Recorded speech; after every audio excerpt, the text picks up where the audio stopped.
Hello, everyone. Very warm welcome to you. Welcome to the Future Work Scotland. Thank you for joining us for our March event as we close out Q1. Very exciting. We were just talking there just before we started about we're about to move into British summertime. And we're very pleased that you've joined us. If you've been with us before, very warm welcome back to you. If this is your first time, very warm welcome. Um, Many of you have been here, lots of familiar names and faces. We keep it very simple here. Very straightforward code of conduct. We just ask everyone to be respectful to one another. We want everyone to have a great learning experience with us. So please just keep that in mind as we go through the session. We'll do our usual community shout outs at the end. We don't have a great deal today, but there's a couple of things just to perhaps share with you. And those of you who've been with us before will be familiar with our kind of formats for Q&A. We'll have a bit of time at the end, 15, 20 minutes or so. If questions come up for you as we go, please feel free to drop them into the chat. If you can prefix them with a Q, it makes it easier for Donald and I to spot them and then share them with Sean when we get into the Q&A segment. We will have some questions along the way, I'm sure, and also Sean has something nice and interactive lined up for us shortly, but I don't want to steal his thunder. And with that, I'm delighted to welcome Sean Blair to Future Work Scotland. If you don't know Sean's work, he's been in the systems thinking space for many years, over 3 decades worth of industry experience. Done incredible work to help organizations to, develop their strategies and their leadership and really take forward their sort of system thinking kind of approaches. He's worked for many, many global organizations, a number of kind of leading global brands, as you'll read from his bio in our listing. And him and his team have obtained thousands and thousands of facilitators. Of course, we're here today. I think Donald's holding it up to.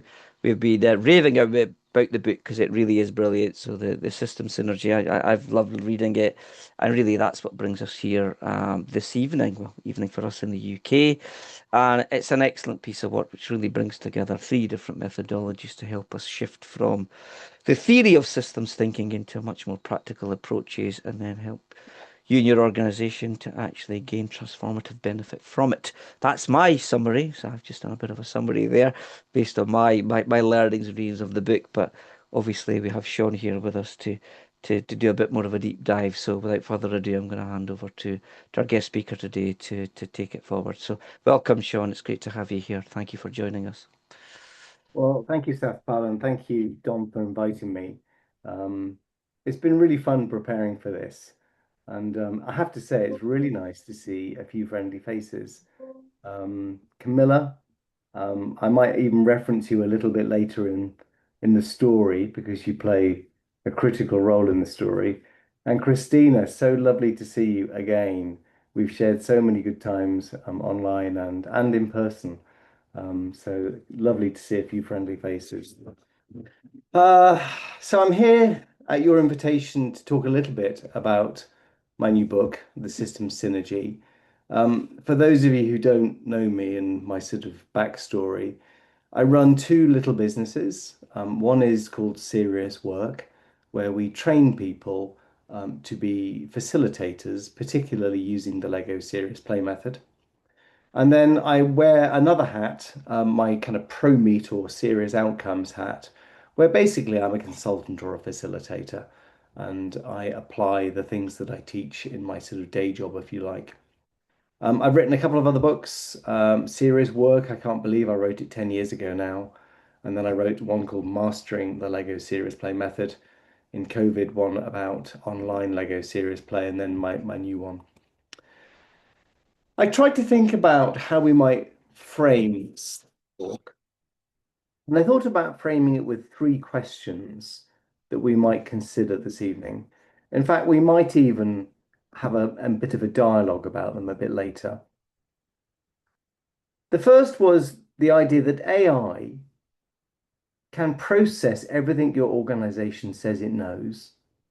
So why are the biggest problems still unsolved?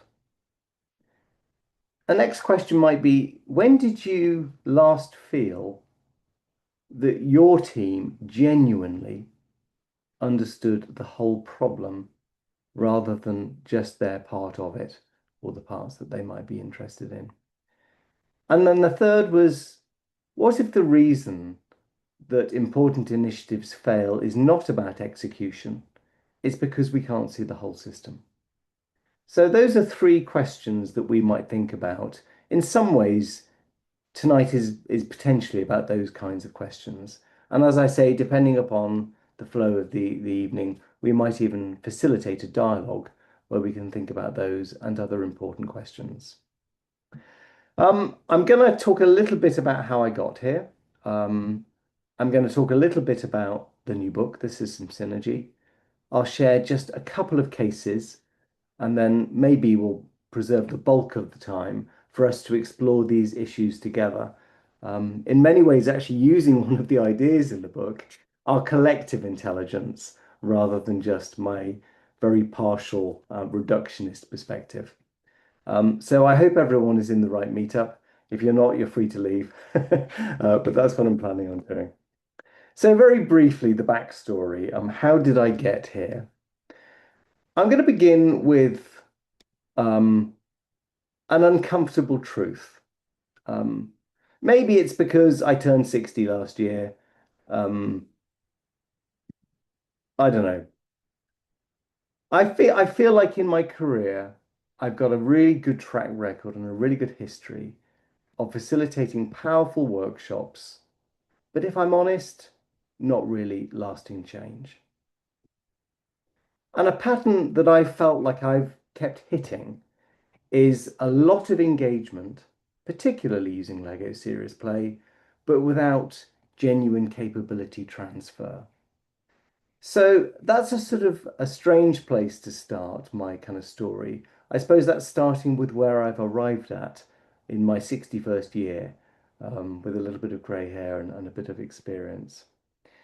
The story really begins, Camilla, in 2014, in Copenhagen.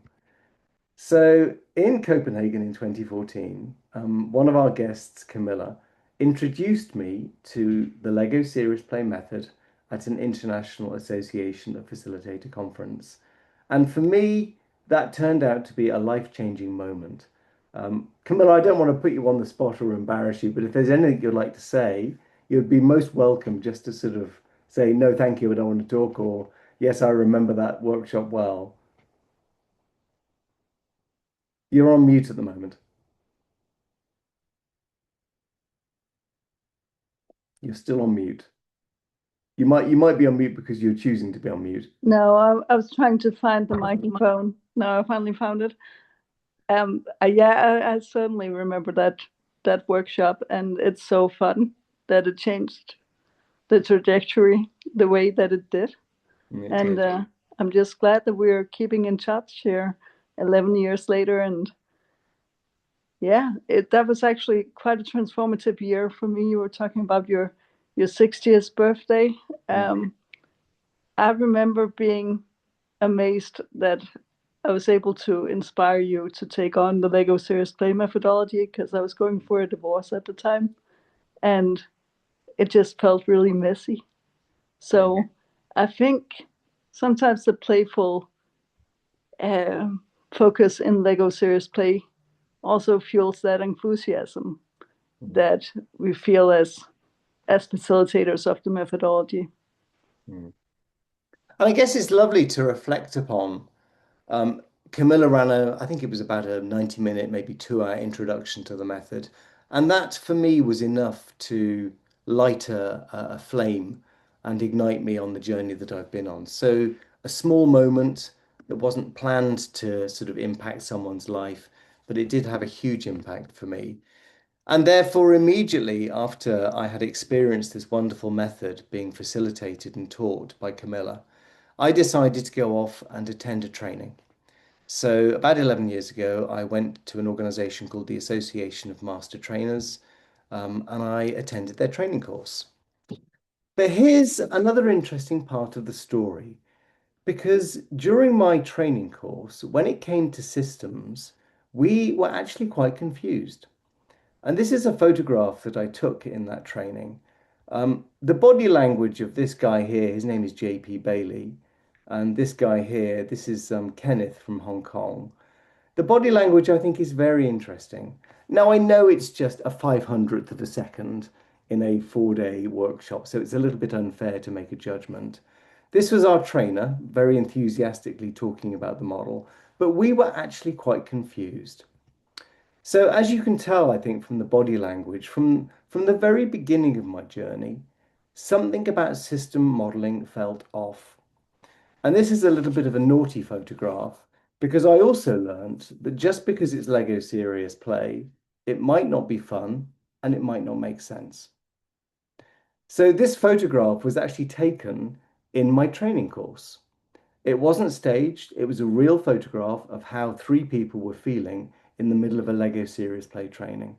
So as I say, I also learned that just because it's Lego serious play, it might not be fun and it might not make sense. And I think that I started this Lego serious play journey with a little bit of an itch. And in my book, I think it was on page 199, chapter 9 begins with the trouble started in the training room. So I talk about my kind of itch from the very beginning in the book and the things that we experienced as being a little bit off. One of the things that we were taught was something called real-time strategy. And I have to tell you that during the training, I just thought this doesn't quite make sense.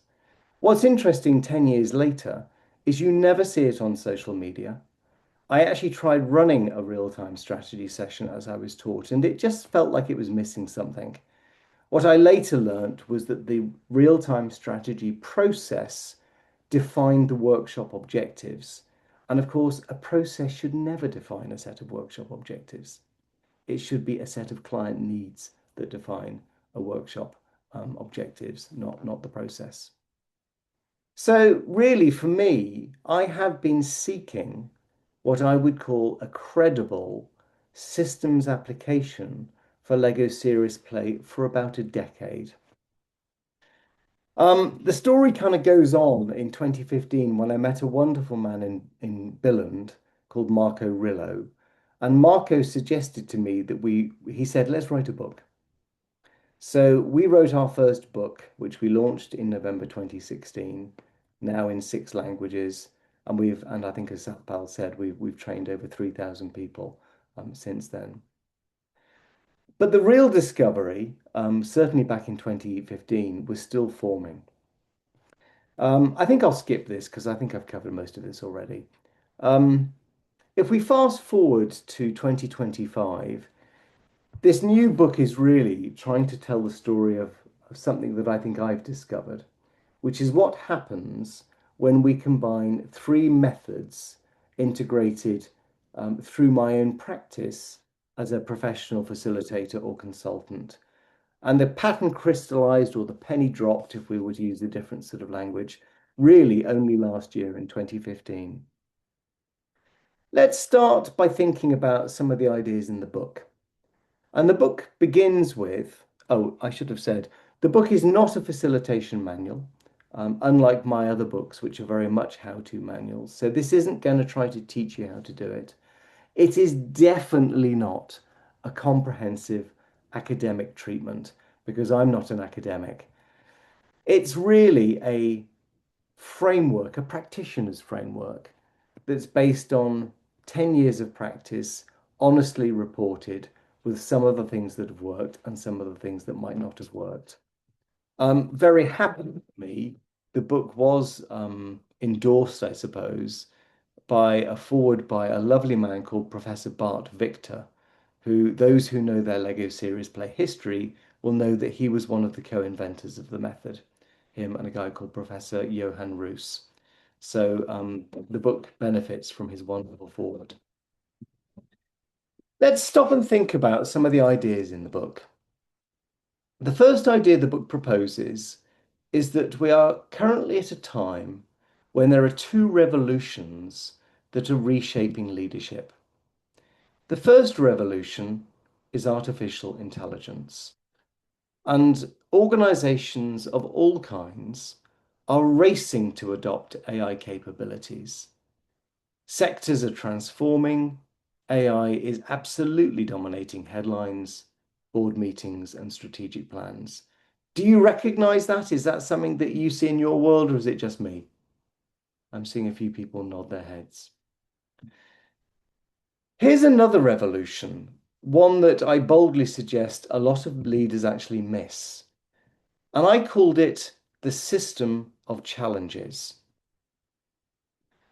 A system of interconnected demands, complexity, strategic reinvention, workforce transformation, things that traditional management and traditional leadership was never really designed to handle.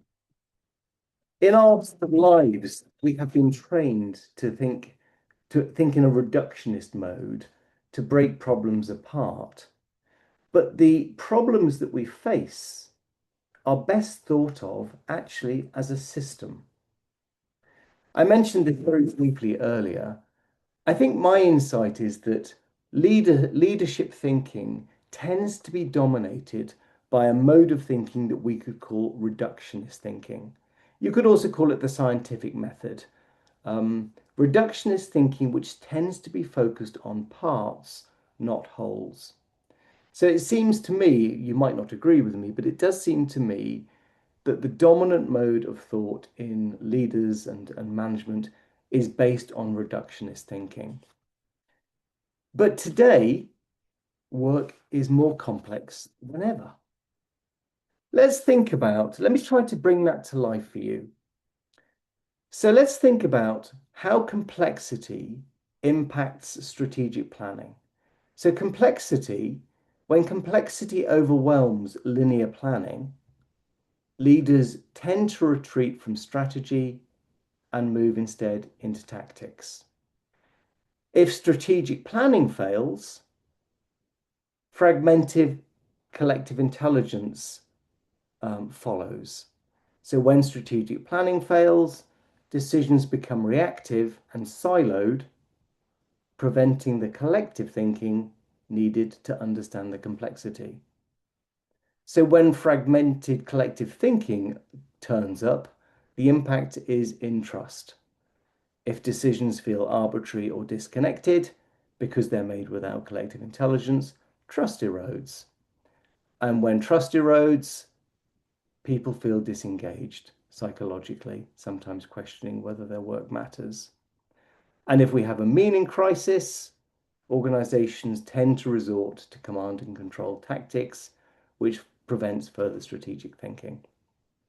So what I've tried to do in those last few slides is introduce the idea that we don't have a separate set of individual challenges. We have a system of challenges, and one challenge addressed in a reductionist thinking mode will have a consequence elsewhere. And if we're bringing reductionist modes of thought to the problems, we're always going to be firefighting. Complexity leads to strategic planning failure. Strategic planning failure leads to fragmented collective intelligence, which leads to trust erosion, which might lead to a meaning crisis, tactical firefighting. So the book argues that these aren't separate problems. They're interconnected problems. A system where each challenge might reinforce itself. If you like, the system feeds itself. So that's quite a bold claim. Let me pause and see what you think. Do you believe that we have a set of individual challenges where we should bring a set of individual responses? Or do you think we might face a system of challenges? Anybody care to comment on that, either live over a microphone or in the chat window? Feel free to unmute and chip in if you've got thoughts on Sean's question. Don't be shy.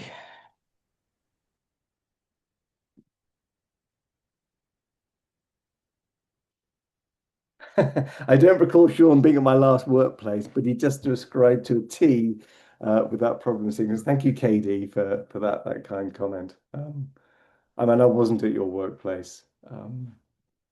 We need to decompose, but then reassemble as a system. Do you know, there's a friend of mine, a facilitator of dialogue. Her name is Jessica, and she facilitates this kind of mode of dialogue that she calls worm time, where we try to kind of digest and decompose ideas. So, Tom, that's a delightful idea. The book suggests that there are some laws of systems that leaders routinely violate. Today's problems come from yesterday's solutions. That's a law that systems leaders routinely will violate. The harder that you push, the harder the system will push back. That's another sort of law. Shall I try to bring that to life for you? Let me try to offer you an illustration about what I mean for that. So if you were to mandate rebuilding um, attendance to rebuild office culture, your demand you demand strategic planning discipline, but that produces compliance rather than insight. Or if you launch another change initiative, that might sort of create some kind of change fatigue. Fast is slow. What do I mean by that?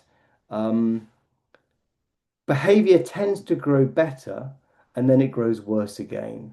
So you might have a reorganization, metrics might initially improve, everyone will try really hard, you'll declare victory prematurely, but then the underlying structural problem reasserts itself. I think the other law of systems that leaders violate is this misunderstanding because small changes can produce very big results, but the points of leverage are often not obvious. The story that I quite like to illustrate that is a story from Professor Jules Goddard from London Business School. He tells a story of working with a company that made aggregate road chippings, and they had one of the worst customer service records in their industry. They made a very small change. They put on the bottom of their invoices, if you have received bad service for any part of this invoice, please don't pay it. Now, how long did it take the organization to make that change? It probably took somebody about 60 seconds to edit an invoice template. The story that Jules tells is 2 years later, they won the Customer Service Excellence Award in their industry. A very small change had a massive impact for that particular company. Let's just go back to that slide. Does anybody do you recognize this argument, or can anyone illustrate this from their own experience? I know I'm putting you on the spot, but does anybody want to sort of illustrate some of these ideas from their own experience?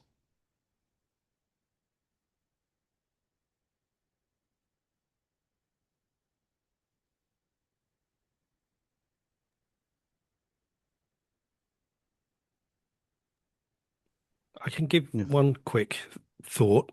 Please. Um, it- just I'd be interested in your take too, anyway, through what you're talking about.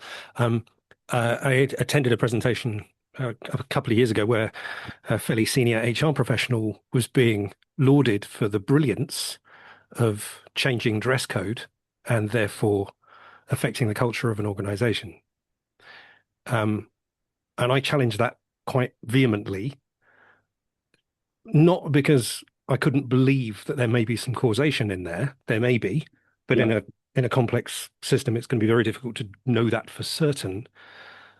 The suggestion that came off the back of it was that we as the audience should go and look for those moments so that we can execute them ourselves. Missing the sort of the point that for sure that may have been a contributing factor to the changing culture, but it could have been a million other things. As I think I said at the time, perhaps this person only relaxed the dress code because their partner proposed to them that morning before they came into work and they were in a wonderful mood. And that's what made them relax the dress code rather than it being a piece of insight from a leader. But there's at least perhaps a bit of a parallel example. Yeah, I mean, what I love about that example, particularly your question, how do we know, is because if we don't map or model the system, we don't know, we're not clear on the range of forces that might be at play in that particular scenario. In some ways, that leads me nicely into one of the three key ideas in the book. Have any of you come across Peter Senge's book, The Fifth Discipline? Um, So Tom's got his thumb up and Christina's nodding, Laurie. So quite a few of you have. I certainly came across this book many years ago. I'll be honest, I stole my copy from the Design Council library when I worked there, and I never read it properly. I sort of skimmed it and I found it quite a difficult read. About 2 years ago, I sat down and read it properly. I think it took me about 4 days, to be perfectly honest, to read it properly from cover to cover, including making notes.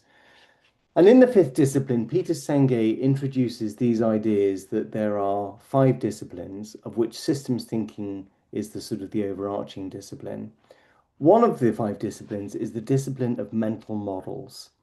And it's come to sort of my awareness that in a systems context, mental models, beliefs, assumptions, these things are intangible and they are invisible.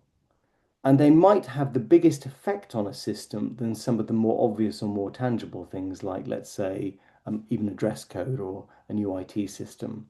So I think that when we try to combine the fifth discipline idea with Lego serious play, we can take some of the invisible forces which act on systems, give them visibility by building a system model, and then begin to see the effect that those might have.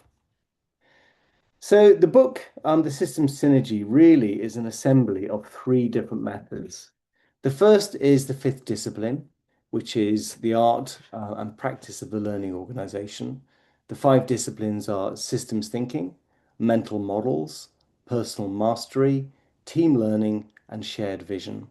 And for any of us that know Lego Serious Play well, we know that Lego Serious Play is amazing for shared vision. We know it's great for facilitating learning, and it's also wonderful for making things like personal mastery, personal purpose visible, as well as making mental models, bringing mental models to life. So in my head, there was a sort of a massive aha moment about 2 years ago when I realized that the four and five disciplines that Peter Senge was talking about came to life really beautifully through Lego Serious Play. But what's been really interesting is it's been 35 years since he wrote this book, and we still don't see the language of the fifth discipline as a common idea, let's say in common modern business parlance. For those of you who have read the fifth discipline, let's just skip that. Um, I think what's interesting about it is it did sell 2 million copies, and Harvard Business Review said it was one of the most influential management books of the last 75 years. I think it does set out an inspiring vision for what learning organizations could be. But here's the problem. It's a very abstract set of ideas. If you've read the book, you might recognize this kind of model, the kind of flow charts and diagrams that peppers the book. And these things are really hard to read. They tend to show a partial part of the system. They're also not a part of modern management language. We just don't, I don't know about you, I very rarely see these kinds of models and illustrations in common business management. So I think it turns out that the fifth discipline is an inspiring vision for the learning organization, but it's very difficult to operationalize in the real world. Lego Serious Play has been around for a long time too. It was created in the late 1990s. Um, we might think of it today as being an enhanced communication method. The superpower that I think it has is making the invisible visible. It enables groups to create physical representations of abstract complexity, including intangible things like strategy, culture, and beliefs. And I think another big benefit of it is things that are difficult to say in words are easier to say when you build with your hands. But the problem of Lego Serious Play is it doesn't really have a framework. It's just a communication vehicle. I think it's brilliant at creating engagement, but often it lacks, let's call it a conceptual structure. So Lego Serious Play needs a framework or a conceptual structure if it's not going to be just Lego and play. I don't know whether you've heard of dialogue in the tradition of David Bohm. I'm sure that many of you know dialogic processes. This was David Bohm's practice for collective inquiry, not discussion where people advocate positions or debate or argue, but genuine exploration together where people suspend assumptions, listen more deeply, and try to engage in collective thinking. It's how groups move from fragmented individual perspectives to coherent collective understanding. And I've had some very powerful experiences of dialogue. Um, However, it can feel pretty abstract. It can also be hard to sustain if we don't have some kind of shared object of our inquiry. It can feel theoretical without systems visibility. So I think these three methods, Lego serious play, the fifth discipline, and Bohemian dialogue, each of these are powerful. There's absolutely no doubt. But I think they're insufficient alone. And it seems to me that when we combine these three things and use them as a sort of a single practice, there's a power in these things that each of them individually don't have. Together, they can make systems thinking visible, structural, and I believe transformative. Um, there's another nice consequence, I think, of these three methods working well together, because when you use them together, you also unlock four different types of human intelligence. The first type of human intelligence the book argues for is meaning making, thinking about what matters, a conversation about values, about purposes, about goals that are worth pursuing. AI cannot do those things for us. AI is brilliant at optimizing towards known goals, but it can't tell us what the goals should be. So individual intelligence is a capacity to make meaning from experience, not just process information. AI can absolutely analyze what matters to others, but it can't determine what matters to you. In fact, there was a little thing I wrote in the beginning of this book which said AI didn't wake up one morning 10 years ago with an itch thinking something about Lego serious play, build level 3 was off. It didn't facilitate a range of workshops to learn how to do it better. So AI didn't create this goal. This goal came, the seed was planted 10 years ago, and it was through my sort of individual meaning-making intelligence that motivated me to write the book. The second thing that systems thinking facilitated with the systems triumvirate can do is help with relational intelligence. We might think of that as being empathy and trust, or who we can become when we work together. I think COVID has probably got a lot to answer for in this intelligence, because COVID does seem to have created sort of a fragmentation of relational intelligence. And relational intelligence arises beautifully when humans can be genuinely vulnerable, when we can be honest, when we can be collaborative. And the kind of trust that allows real thinking together is something that AI absolutely can't do. AI can simulate empathy, but it can't create the conditions for genuine vulnerability. I facilitated a training on Monday, and there were real tears in that workshop. And that allowed us as a group to have a beautiful moment where we were able to explore grief, which is something we're not very good at. Um, we're very good at the intellectual things, we're not so good at the heartfelt things. And the collective exploration of grieving through the stories that were told on Monday helped massively create a form of relational intelligence and psychological safety between the 7 people that I was working with on Monday. The third thing that can happen when we combine these three methods is we can unlock collective intelligence or group wisdom. We might think of that as how we create insights that no individual could. insights that can emerge through genuine thinking together, not aggregating individual views through something like Notebook LM. So AI is amazing at aggregating, but it can't participate in that lived experience or that aha moment that can happen in a room with human beings suddenly seeing something new or for the first time. I would call that collective intelligence. And the fourth type of intelligence, maybe the more debatable one, is systems intelligence, seeing holes, if you like. I'll tell you a quick story. I actually used Claude, the large language model chatbot, to help me prepare today's presentation.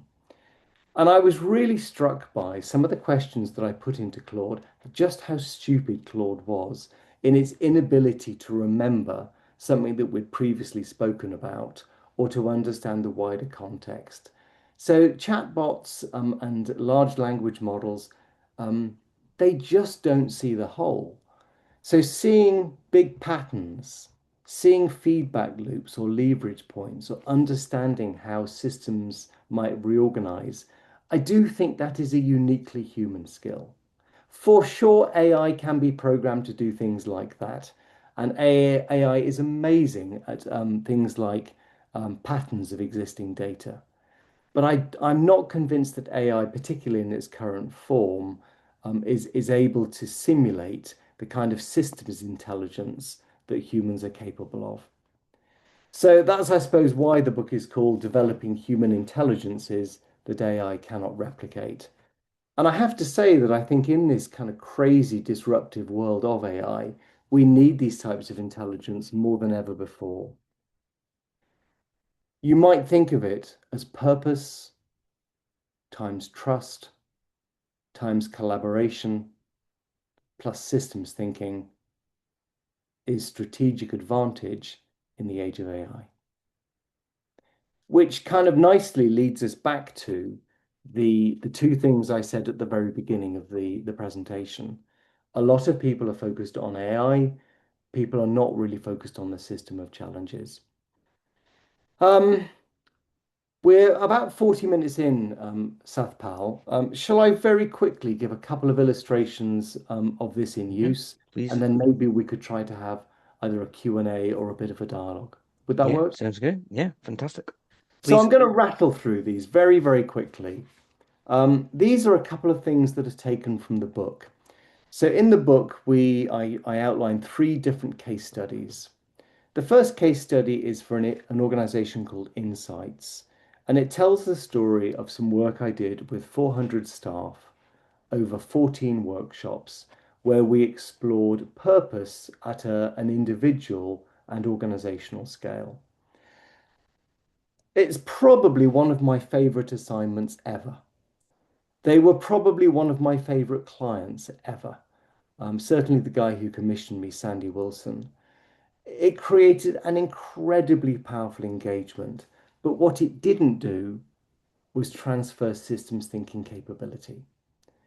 Um, the book is called When One Discipline Shines, and the book tells the story of the endeavor of trying to unlock personal mastery or personal vision with 400 people.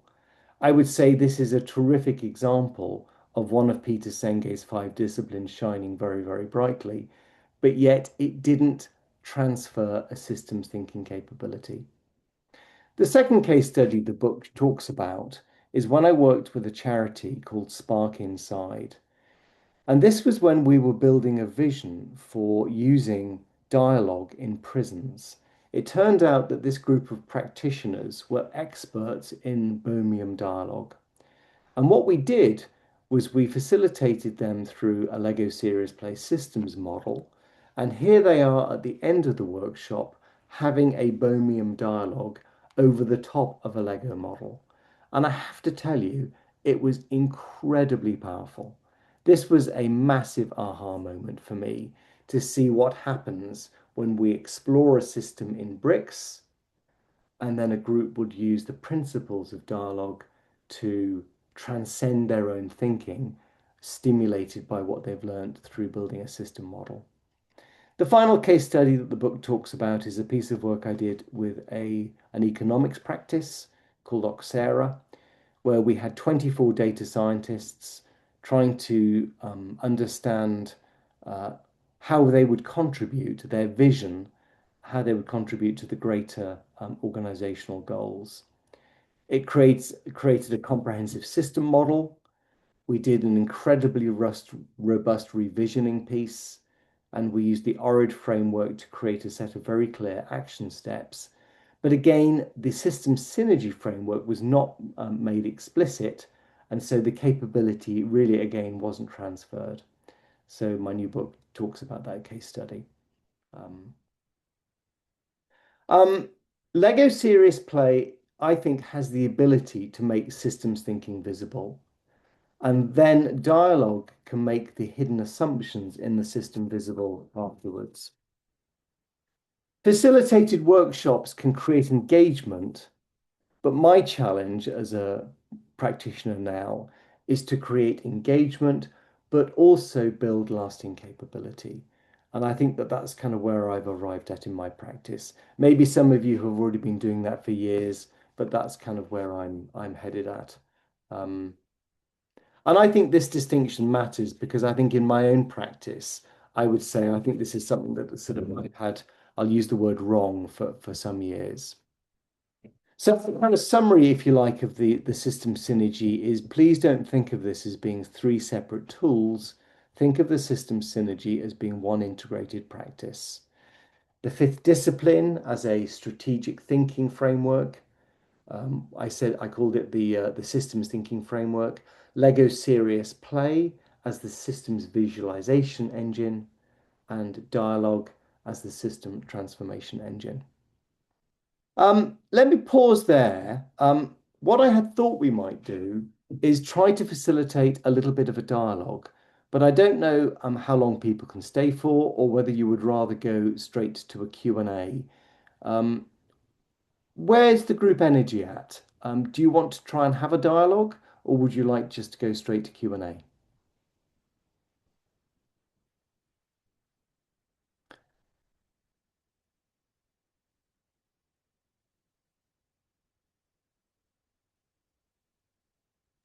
So I'm seeing thumbs up, but I'm wondering which those are for. So there's a little bit of ambiguity there. So how do we want to do it? So do folk want to try the dialogue that Sean's suggesting? Let's get a show of hands for that. Yeah, there's a few people who've put dialogue into the chat window. Into the chat, I missed that then. Super, right? Okay. Okay, so let's try a dialogue, a Zoom dialogue. So I'll just grab one thing from my bag, excuse me. So I'm going to spend a couple of minutes just setting this up. Are there any dialogue experts in the room? Anybody who says, yeah, I've been doing dialogue for years, I know all about it. That's great. That makes me feel far safer because I don't think I'm a dialogue expert either yet. So let's think about the principles of dialogue. The first principle I'd like you to think about is try to suspend your own judgment or any assumptions that you might bring to the conversation or dialogue we're about to have. Try to consciously set aside your preconceived notions or beliefs. So suspension of judgment is one of the principles that we try to use in dialogue. A second principle is try to listen deeply. Obviously, listen deeply to something that somebody says, but also listen and notice what's happening in you. Listen to yourself, your inner thoughts, and you might even share what you're thinking. I noticed that I'm thinking X or I'm feeling Y. So try to listen a bit more deeply than you do in a traditional meeting. In dialogue, we try to go for respectful inquiry. If somebody said something that you disagreed with, you might, rather than go, I disagree with that, you might ask questions to explore different viewpoints without judgment or without defensiveness. In dialogue, we try to aim for collective exploration. We try to explore an issue together rather than to win an argument or advocate for a specific solution. And if you stop and think about that, a lot of conversation is trying to advocate for a particular position or to win an argument. And in dialogue, we try to let shared meaning emerge. Through this process, a deeper shared understanding can emerge that wasn't part of anybody's individual perspective. Watch out for the following. Someone speaks, it triggers a thought that you'd like to add. You hold your thought and wait for a gap. You jump in and then add what you were thinking 30 or 60 seconds ago. This isn't really a dialogue. This isn't a flow of meaning. This is more like a conversation. So if you notice yourself wanting to do that, maybe hold back. Instead, someone speaks, you notice what you feel in your mind or in your body and what it triggers. A gap or a silence might arrive. You listen to what arises in your mind, and then you might speak if it adds flow to the meaning. In the case of Zoom, we're going to have to unmute ourselves. So if you want to speak, you please take responsibility for unmuting yourself and just join in. I think a good dialogue in this space would be probably some moments of silence. There's nothing wrong with some moments of silence.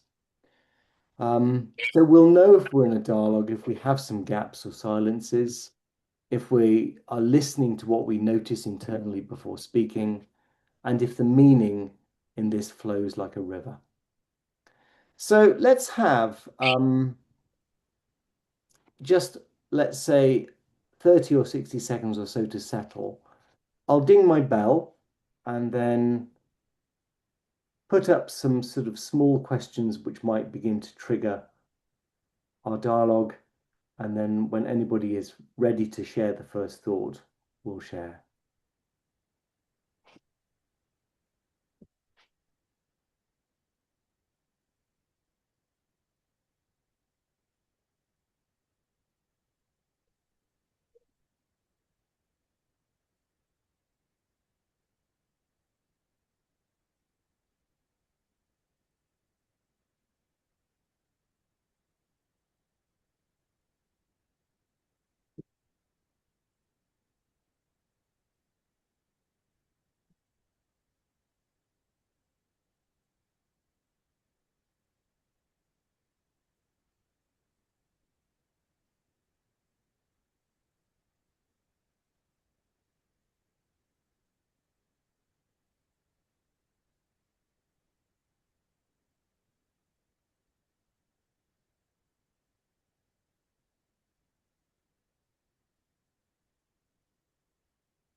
Um, Sean and everybody, hello. It's Philip speaking, and I'd just like to jump in at the third question, if I may.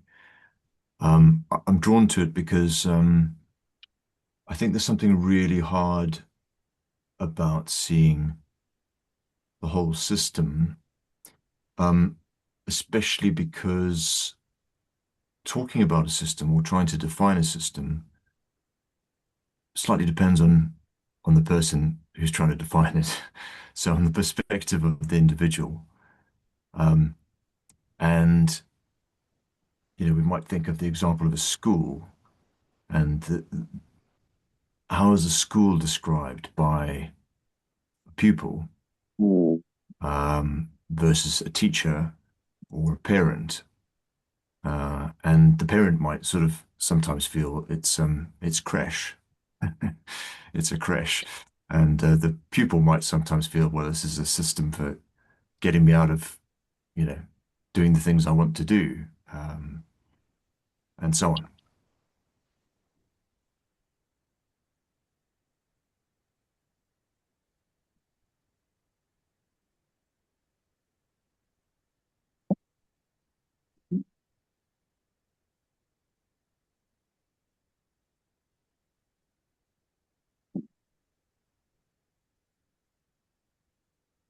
That's kind of making me think it takes a system of people to see a system. If the pupils and the teachers and the parents and if they all built the system, because they all see the system from their own perspectives, um, maybe it takes a system to see a system.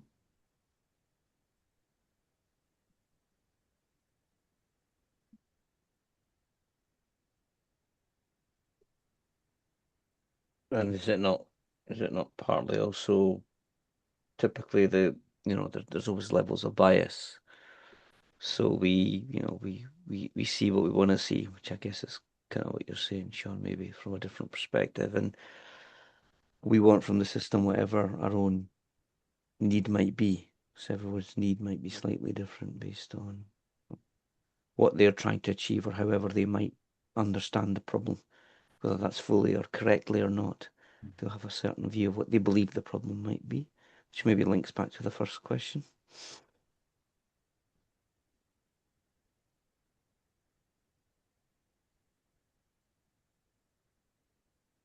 I think we tend to self-limit by looking at it from a perspective that already takes into account our unconscious biases. And therefore, it's very difficult to see the whole thing when we've already limited ourselves by our previous assumptions.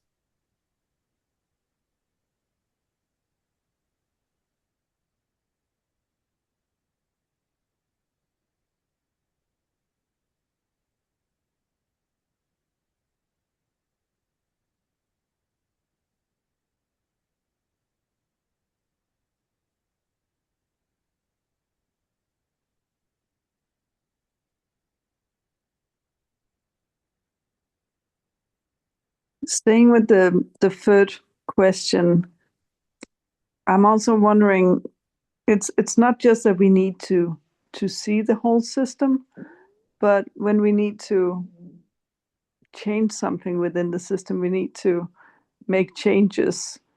As soon as we start tweaking some part of the system, it's going to change character, and then different approaches might be needed, or it might get even more complex in other ways.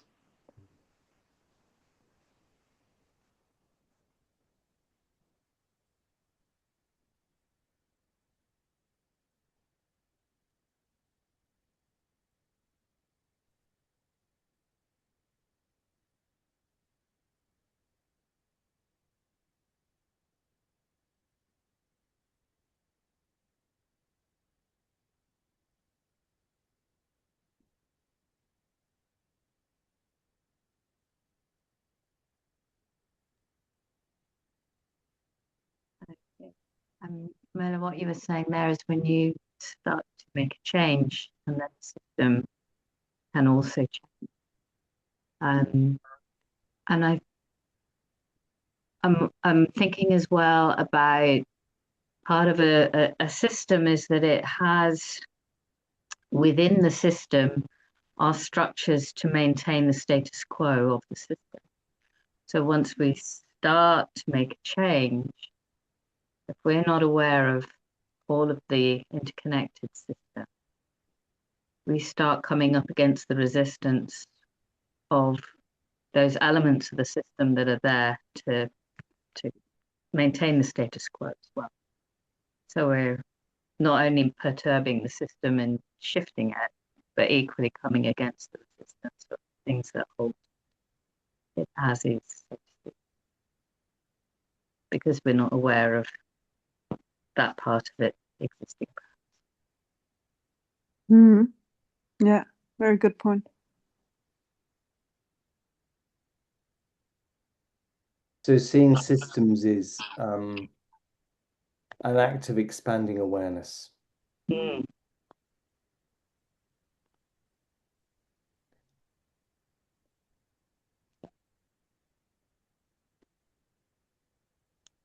And maybe adding to that active expanding awareness maybe this is what you were meaning about having that curiosity. You used a different word, exploring, to be open to exploring and maybe acknowledging how much we cannot know, because we can only know the system from where we are. See if we have to, or maybe want to be open to those different perspectives rather than feel it as a threat when someone has a different perspective that might contradict the view from where we are in our part of the system.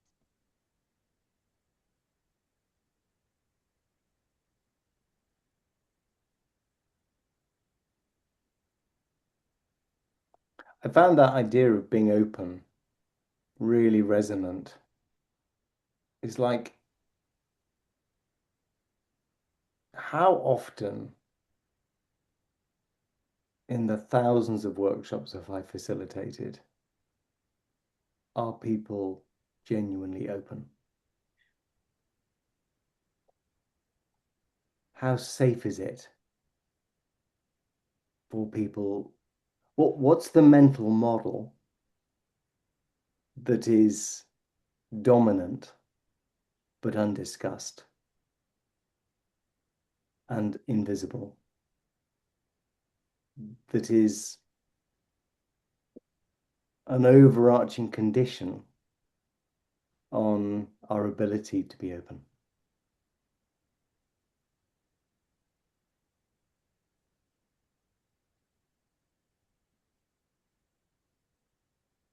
I think from my experience, it's an overwhelming push for delivery and output that limits. Just looking at that question today, for me, that feels that pause as to how do we see that whole system? How do we get those different perspectives to pull all of that through and have a collective alignment kind of before proceeding to delivery?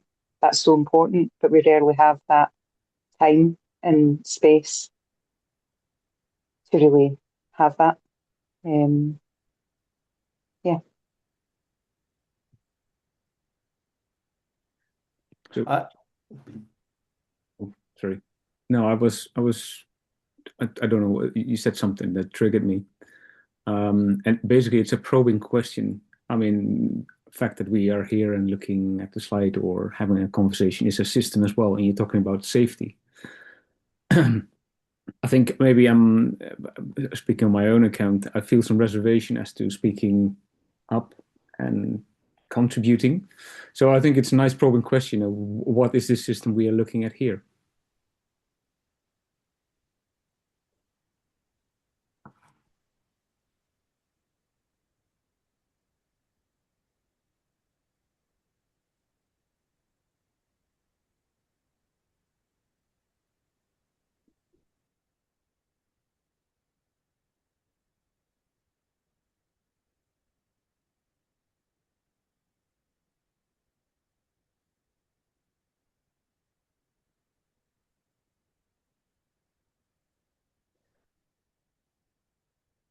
I can't imagine an AI asking that question. What is the system we're looking at here? I find that an enormously exciting question. I could imagine starting a journey with a group of leaders with that question on slide number 1. What is the system we're looking at here? I mean, that's almost like a Zen koan. A question that isn't ever going to have an answer. It's a question designed not to be answered, but to be peeled like an onion, with insight revealing itself with each layer.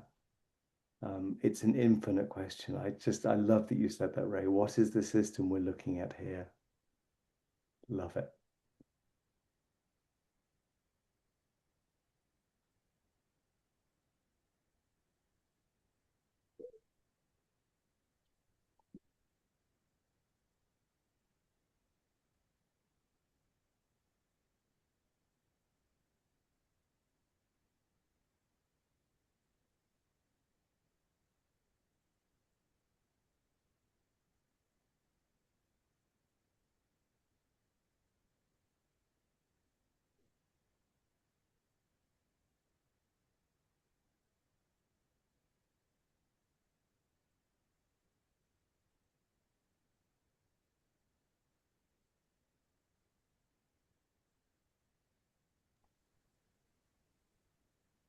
It does seem like it's important, though, to set up some parameters to limit the scope of the system, because if you don't, you could be talking about the whole universe.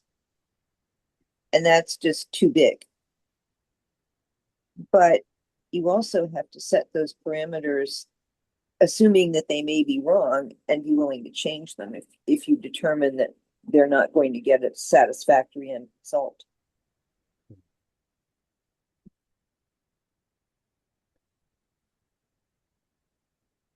I'm feeling a thread between some of the things that have been said. What are our parameters? I don't remember the name of the lady who spoke earlier, but the metaphor in my mind was kneeling at the altar of productivity. Um, there are sort of so many unspoken expectations. Oh, you didn't use the word productivity. I can't remember the word you used, but it was sort of a bit like one of those. I think Vicky was talking about there's always mostly Okay. emphasis on delivery. Delivery. Delivery, that's exactly the word that you used. The god of delivery and productivity. But what are the parameters that are important? That's a delightful question. Build a model, build an agent in the system model of the current parameters or the new and important parameters. Let's explore parameters. Wouldn't that be delightful?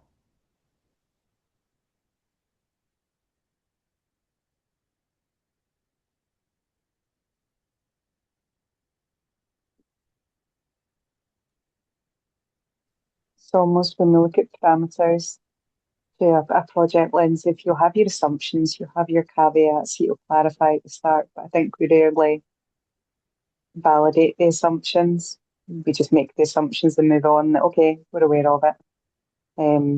But I think there's more to delve into in that. But again, that time pressure and delivery focus tends to lead you away from. So it's acknowledging part of the whole system, but not really taking it to the extent that's needed to be able to see it clearly.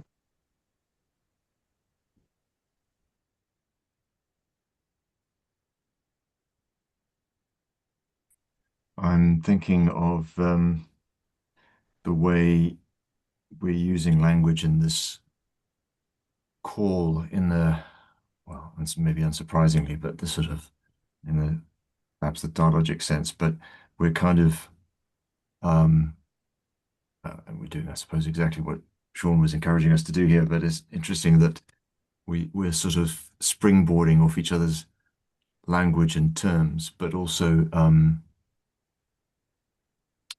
of feels like we're making new meaning together in that way.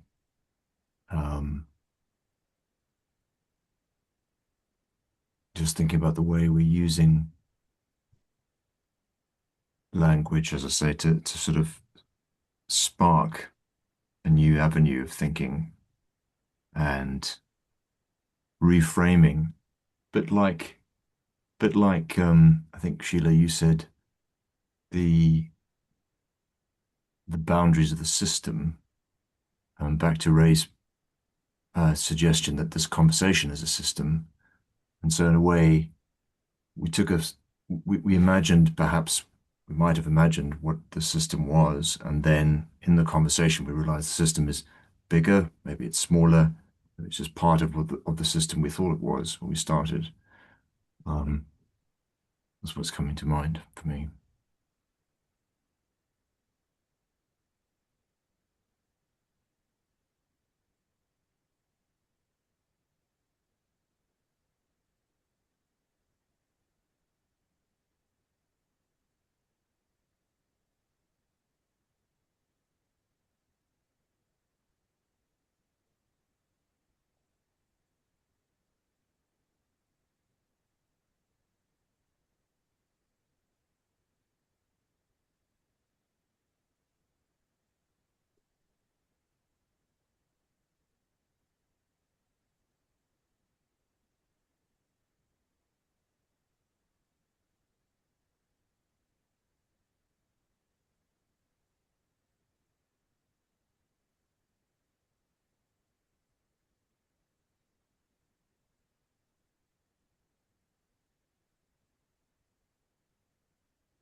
I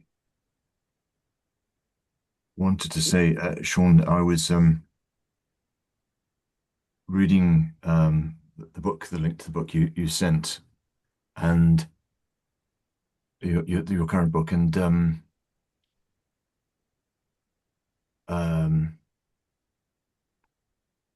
you were describing the way that Lego Serious Play uh, sort of acts as a communication tool and a channel, and I think something really interesting about the idea of a sort of a fourth element, which is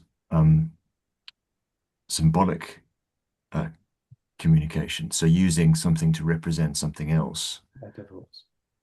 And um, and I thought of that only because I was thinking about your second question on the screen, which is when did you last feel your team generally understood the whole problem? And I think the question I wanted to reframe that as is when do you feel your team last actually had a conversation like this without without an agenda? And sorry, so that was a slightly oblique connection, but it just took me there, and I wanted to bring it back to the question you were posing, which I thought was also really, really powerful. I wonder whether Sathpal, that's quite a good place to sort of leave the dialogue and maybe do a little bit of Q&A if there is any. Yeah. Because when was the last time we had a conversation or a dialogue like this? I think it's rare. Um, Yeah, I put a for comment to me, that effect in the chat actually. I think somebody else said it. It felt very powerful the way, there was these sort of prolonged periods of pause. And we often talk about, the power of silence, don't we? Um, where I think everybody's kind of thinking about the questions that you've posed, but we're often not able to kind of recreate that in our day-to-day working environments often because we're not afforded the opportunity to do so. Again, back to I think Vicky made the point about, the urgency around delivery. So yeah, that's quite incredible to see.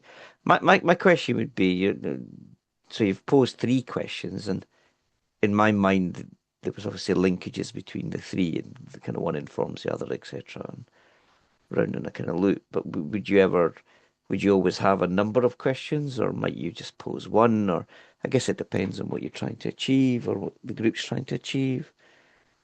Sorry, that I've moved into an opening question there. Normally, I would leave it for the audience, but I'm just really curious about that. Others might be thinking the same thing. yeah, I mean, within the sort of the discipline of Bohemian dialogue, there wouldn't be an agenda, there wouldn't be any questions, and there wouldn't be a facilitator. Um, so the sort of the pure form of it, if you like, can feel a little bit abstract, a little bit theoretical. Um, in my own practice, I'm experimenting with a little bit of super light facilitation. I think probably the most important job that we can do as conveners of dialogue is create the container, the safe space, and the genuine sense of inquiry um, for people to bring what is flowing through them into the dialogue. So I think you're right, Sathpal. I think it does depend. I think creating a container, setting up the space, and I think it worked quite well for us today. And it didn't take long, a few slides, a few suggestions, a few instructions. Um, and had we had an hour or 90 minutes, we might have experienced a whole range of other emotions and topics. For me, I felt a moment of real connection, actually. There was a moment where I felt incredibly connected through a Zoom call, and there was a moment where I felt incredibly lost. Um, and I could have shared either of those, and that might have taken us somewhere else. If I sort of said, I feel really lost, feel really stuck. So I think a little bit of light facilitation in a professional context is a good thing. In the pure form, Um, it's far more open.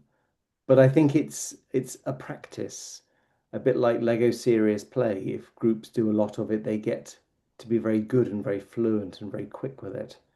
I think if groups engage in dialogue um, every week for 6 months, that can become an incredibly powerful practice for them. So I don't think of this as being an episodic intervention. I think at its best, it would be a practice that we might adopt. But yeah, I like you. That's brilliant, actually. I think you've brought it to life for us all. So you say light facilitation, and I think that really resonates as well, because what was great about it, and I think again, often we don't see this as nothing was forced, you know. Like, sometimes you're in a meeting type environment, and we often talk about this idea that sometimes you're in meetings and people are just waiting for their turn to speak. They're not really paying a lot of attention to what others are saying. Also, they're just interested in getting their own point across or waiting for their turn to speak. Uh, None of that felt like that was going on. So I think that was, yeah, really quite amazing. We have about 10 minutes. Yeah, a little bit, yeah, ish, give or take.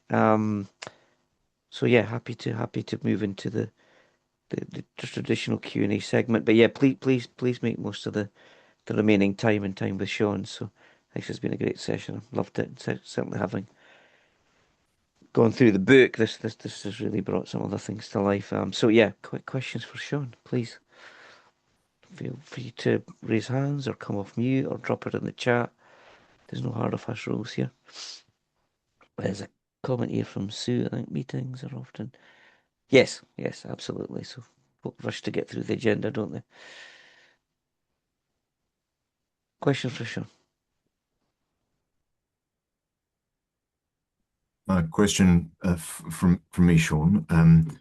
I I was struck by what you said just now, actually, which was about the idea that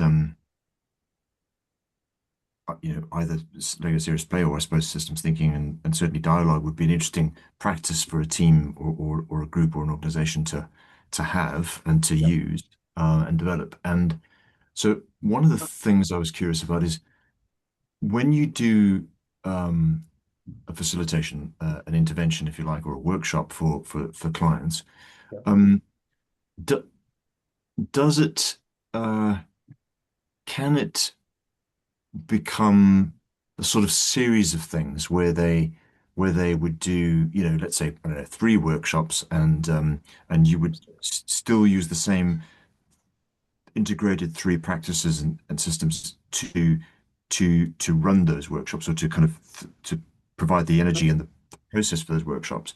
Or do you find that you've got to kind of do it once and then people, forgive me, but kind of go, oh yeah, I know that Lego stuff. I don't want to do that again, or it was great fun. We enjoyed it, but actually, can we do something different? I'm just wondering how much um, it gets used as a kind of continuous process for a transformation journey. Great questions. Great questions. I mean, I've experienced in my career far more episodic stuff than I have programmatic stuff. Um, I'll be honest with you, I'm a bit disillusioned with episodic stuff. Mm, Um, I think a good episode can be transformational, but I think systems thinking tells us the system is more powerful mm, and behavior will likely revert to the power of the hidden system. mm, Um, I have also encountered, oh, we've done that Lego stuff. We don't want to do that again. I think that's misunderstanding, or we've done that dialogue stuff. I, I, I would liken it to someone saying, oh, we've used those post-it notes once. We don't need to use those again. Or we've used talking. Let's do no more. We've done that before. So I think that systems thinking, Lego serious play dialogue, um, are more like an Excel spreadsheet, a post-it note, and a sensible way of humans communicating than they are fun techniques to try on an episodic basis. But I recognize I'm in a minority. Um, and I suppose, this book is not, this is a hypothesis. This is not a polished, validated 10-year evidence base. It's a hypothesis, which I'm really hoping a small number of people might test and validate in the next 2 or 3 years. I don't think this is capable of creating transformation.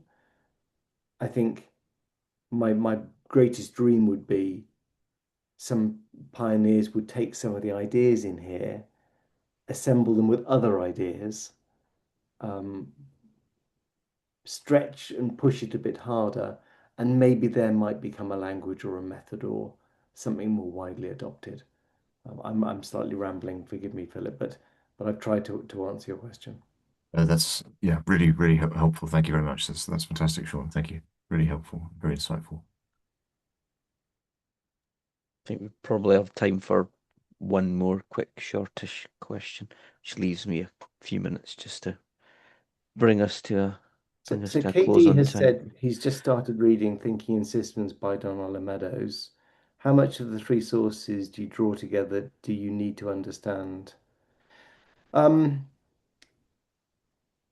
I found Thinking in Systems both brilliant but kind of a bit annoying.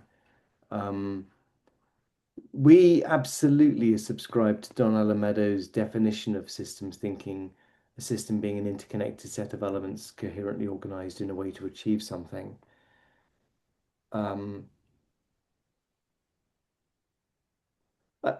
Peter Senge's book is also brilliant, but also quite difficult to read.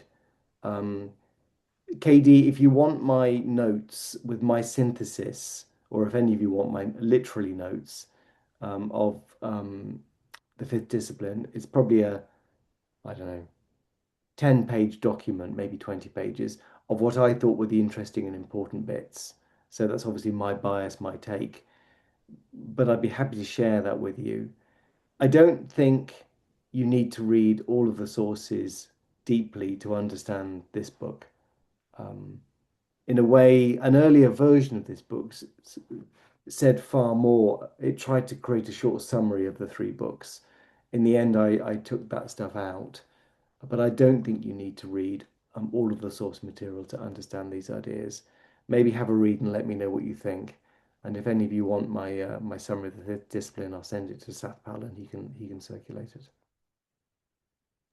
Yeah, I happy could to do also that when we share the circulate my recording, actually. Yeah, that would be I good. could also circulate my draft chapter. I had a chapter which was specifically trying to summarize the fifth discipline, so I could also share that with you. That'd be fabulous if you're happy to do so. Yeah, we'll circulate that with the recording. No problem. Yeah, that's a good idea. Thanks, Sean. I think we're probably just about up, unless anybody has a very, very quick burning question. I'm feeling generous. I don't need too long today because there's not many announcements. But yes, those additional reading, supporting pieces I think would be really, really good. What have we got? Central systems awareness. Yep. Okay. Yep. So yeah, you've got a few things here. Jump in with Sean's currently. Yes, can't recommend it highly if you've not read it. I think Philip was talking about it as well. But it's a very clear read, and I think it'll resonate with a lot of you if you've been trying to navigate change or affect transformative change. Or one of the things I like about it is because it's often difficult just to get the problem surfaced or get people onto the same page. So all these things are problems most of us have seen or tried to tackle. I think across the three methodologies, when they come together, I think that gives you a great way of trying to tackle that. But no, I think that was good. Right, that leaves me 4 minutes because we like to finish on time, as those of you who've been here before know. So I'm gonna bring it to a close there. Firstly, Sean, thank you. That was fantastic. Great session. Really enjoyed it. Excellent articulation of your fabulous book, which I will continue to enjoy and sing its praises of. So you can look forward to that. Thank you always for all of you for joining us and participating and engaging in Sean's exercise. It was wonderful to see it play out, and I think it's been a while since we hosted a session where that kind of feeling was created.